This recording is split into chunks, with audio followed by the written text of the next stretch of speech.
Nous allons commencer avec vous, Guylain Benassa, avec ce livre qui est quand même très interpellant, Nos vrais maîtres, histoire secrète des hommes qui vendent la France à l'Union européenne, alors qu'on vient de fêter les 10 ans du Brexit, fêté entre guillemets.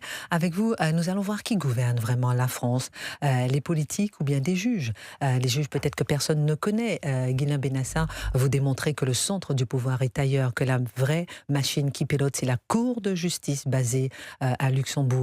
Elle fabrique le droit, s'impose aux États, au gouvernement, au Parlement. Mais qui sont ces juges qui verrouillent et interdisent toute marche arrière? D'où viennent-ils? Quelles sont leurs convictions, leur idéologie? Si vous voulez réagir et interpeller notre invité Guylain Benassa, appelez-nous au standard d'Europe 1. En général, je commence par les chroniqueurs, mais je commence par vous. Pourquoi ce livre, Guylain Benassa? Je vais vous dire une chose simple, parce que j'en ai marre. C'est ça. Parce que j'en ai marre, moi, de constater à mon niveau, je suis juré, je suis avocat, c'est pas un coup de gueule gratuit ce que j'ai fait, c'est parce que, en fait, on vit de totems, de pseudo-vérités depuis trop longtemps. Alors, je suis pas le seul à le dire, c'est pas mal de sujets, les gens ouvrent leur gueule désormais, faut quand même le dire, Dieu soit loué d'ailleurs. Mais en fait, sur l'Europe, il y a quand même un malentendu fondamental, c'est qu'on dit trop souvent que l'Europe a dérivé, qu'elle tourne mal, qu'on pourrait, vous savez, il suffirait une petite trajectoire, un petit coup de volant et on la remet à l'endroit. Vous voyez, comme tous les politiques le jurent d'ailleurs et le promettent. Et en réalité, c'est parce que moi, je dis le contraire. C'est que depuis les années 50 jusqu'à nos jours, de Jean Monnet à Emmanuel Macron, des débuts de l'Europe à ceux qui la poursuivent aujourd'hui, on a conçu une espèce de machine en toute autonomie, un truc en fait dont on ne comprend pas grand-chose, fondé sur une Commission européenne, ça on le sait un peu, c'est très opaque, fondé sur un Parlement européen dont les pouvoirs sont franchement quasi inexistant, et sur des juges européens qui ont pris le pouvoir sans le dire, avec des secrets d'alcôve, des décisions, des jugements rendus qui ont un impact absolument invraisemblable et dont on n'a quasiment aucune idée. Je veux dire, le Kidam n'en a aucune idée, ou alors on en entend parler vaguement, on n'y comprend rien. Et j'ai choisi de faire la chose, finalement, vous savez que les hommes de loi n'aiment pas beaucoup. Je me suis moins intéressé à la loi qu'aux hommes de loi, c'est-à-dire aux hommes qui ont rédigé ces jugements, qui les ont rendus pour savoir qui sont-ils, quel réseau se trouve derrière, quels sont leurs intérêts, leur idéologie, d'où est-ce qu'ils viennent, pour qu'on sache exactement, finalement, qui a la main sur ce droit qui concerne les agriculteurs. Vous savez, les agriculteurs, les directives sur les agriculteurs, la question migratoire, les questions de sécurité, tous ces gens ont la main sur la bécane et on n'en sait quasi strictement rien. Gabriel Cluzel. Alors oui, j'entends parfaitement ce propos. Néanmoins, je me demande parfois si l'Europe n'a pas bon dos. Parce qu'on l'a vu, on nous dit ah bah oui, on peut rien faire, c'est l'Europe. Que voulez-vous, c'est l'Europe, bah brave dame. Donc nous on décide rien, c'est l'Europe. Et puis quand l'Europe vote un règlement retour, vote une loi retour qui comprend des hubs à l'étranger, etc. Ah là on dit ah bah quand même c'est pas l'Europe qui va nous dicter la loi. Hein. Nous il y a une souveraineté, puis il y a la Constitution, on va faire appel au Conseil constitutionnel. Tout d'un coup on se dit que la souveraineté c'est une bonne chose. Donc je me demande là encore si il n'y a pas une forme d'instrumentalisation de l'Europe à dessein par certains. Puis parfois je me dis mais si la France, qui est quand même contributrice nette en Europe, c'est pas un pays qui est vissé financièrement par l'Europe, disait demain bah moi je sors de la Cour européenne des droits de l'homme, moi je fais ceci, moi je fais cela, il se passerait quoi?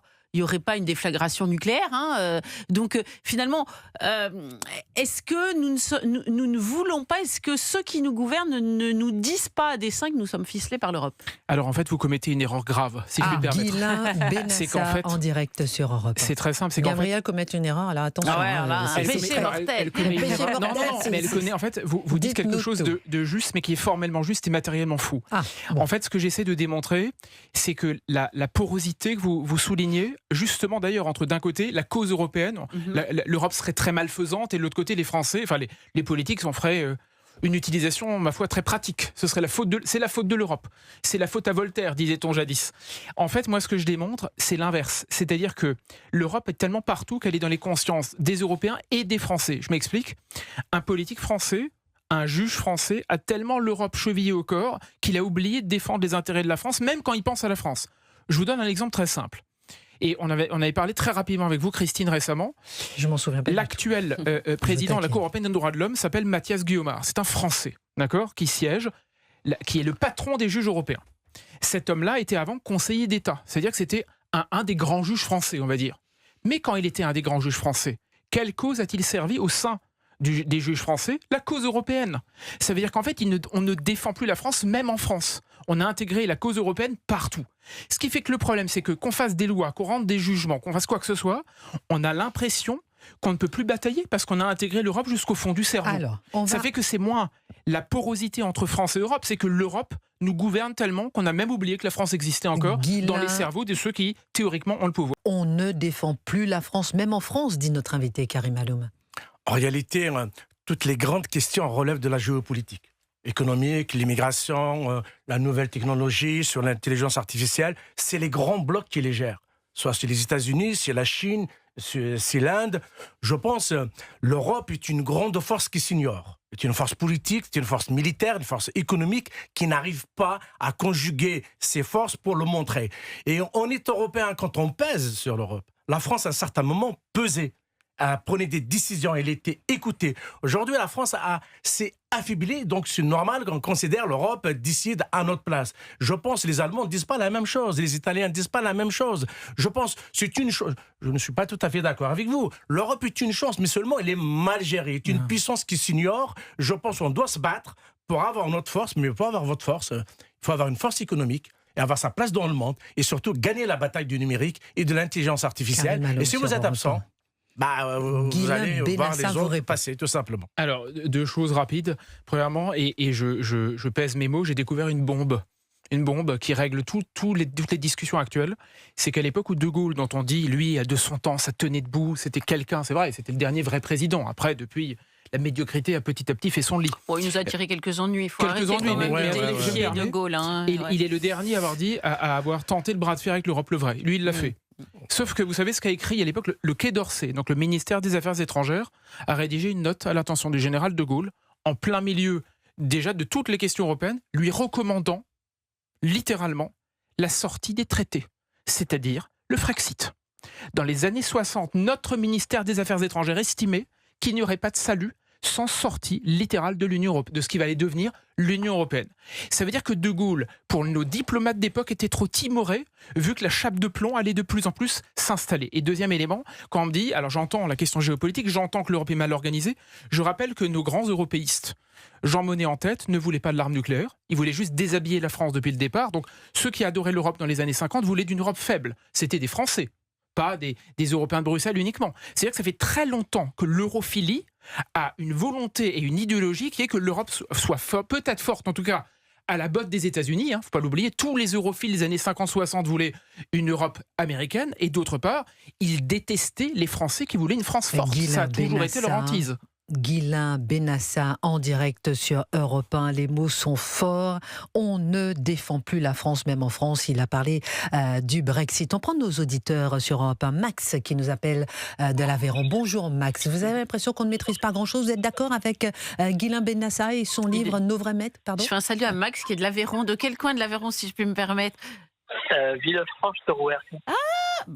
Voilà. Vous habitez au même endroit? Voilà, pas loin. Non, mais c'est votre très ami belle ou pas? ville, magnifique ville. Vous le connaissez, Max, non? Pas du tout. Max, vous connaissez Gabriel? Non, j'ai pas eu de chance. Bientôt, elle va nous inviter chez elle. Vous inquiétez pas. C'est prévu. Alors, Max, comment vous réagissez à ce livre et à Ghislain Benassa, Nos vrais maîtres, sortis chez l'Artilleur? Alors, merci de prendre en ligne. Bonjour à tous. Donc je ne serai pas bien sûr aussi calé que vos deux invités qui connaissent le sujet sur le bout des doigts. Moi, je voudrais tout humblement vous donner mon ressenti, on va dire, du français lambda. La première chose qui me vient toujours en tête, et je ne vais pas reprendre tous les propos de vos invités, mais bien sûr, on est très confus entre les droits français et les droits européens. Est-ce qu'on réfère à l'Europe sur tel dossier, que ce soit sur la voirie, du voisinage, de l'écologie, la liste serait trop longue pour l'énumérer. Donc c'est vrai qu'il y a une confusion globale et on entend de tout et son contraire. Et je vous dis franchement, je pense que je représente le français de base. Voilà, je suis très confus et je ne sais pas à quel thème me vouer. Bon, moi, j'aimerais plutôt juste mentionner peut-être 2 ou 3 points si vous le permettez. Bien sûr. Moi, le ressenti que j'ai, c'est que sur la partie militaire, on a absolument rien. Tout à l'heure, j'entendais parler d'une Europe militairement forte. Je suis pas du tout d'accord. parce qu'on a bien vu depuis 10-20 ans différentes interventions dans différents continents, que ce soit en Europe de l'Est ou même en Afrique, plus souvent en Afrique d'ailleurs, mais peu importe. Il n'y a pas de décision de prise où les Allemands veulent y aller, ils n'y vont pas, les Anglais, les Français, enfin bref, chaque fois c'est plutôt de la mascarade, je trouve. Et après, je trouve quand même assez scandaleux que notamment il y a quelque temps, quand nos amis européens du Nord, si je ne me trompe pas, je crois la Norvège ou la Suède, étaient un petit peu inquiets du rapprochement de la Russie. Et moi, je trouve ce qui me déplaît beaucoup là-dedans, c'est que justement, beaucoup de pays d'Europe ne sont pas équipés d'avions militaires européens et pour ne pas le dire français. Et donc je pense que pour finir sur la partie militaire, c'est vraiment regrettable qu'on n'ait pas pu faire un Airbus militaire européen. Pas tant que sur le matériel, mais bien sûr autant sur les hommes et la logistique. Donc ça, c'est la partie militaire. Après, écologie, je ne saurais pas trop quoi dire. C'est vraiment je suis très confus. On entend de tout. Il n'y a pas de décisions qui sont vraiment prises sur le niveau européen. Je vois que les Allemands, depuis 3 ans, 4 ans, ils repuisent du charbon avec de très gros volumes. Je ne suis pas pour les condamner ou quoi, mais je veux dire, donc ça fait qu'on est très confus. On est très confus sur tout ça. Quelle est notre orientation? Et après, donc moi sur l'aspect un petit peu économique, moi déjà je trouve très regrettable que en fait on a loupé une très très belle opportunité, c'est de se rapprocher de la Russie. Alors pourquoi ça? En quelques mots, la Russie est un très très gros pays avec un très gros potentiel et aussi des besoins. Donc c'est-à-dire qu'on aurait pu en faire un partenaire privilégié. Je pense que sur pas mal de produits, effectivement, on pourrait se fournir en Russie. Donc, si j'ai bien compris, mon cher Max, vous dites que tout est confus. Vous dites que finalement, sur tous les sujets, vous dites que finalement, on ne s'en sort pas. À la fois au niveau militaire, à la fois au niveau écologie, à la fois au niveau économique. Et vous dites l'IA, on a rien fait sur l'IA. Excusez-moi de vous interrompre, mais sur l'IA, c'est une catastrophe.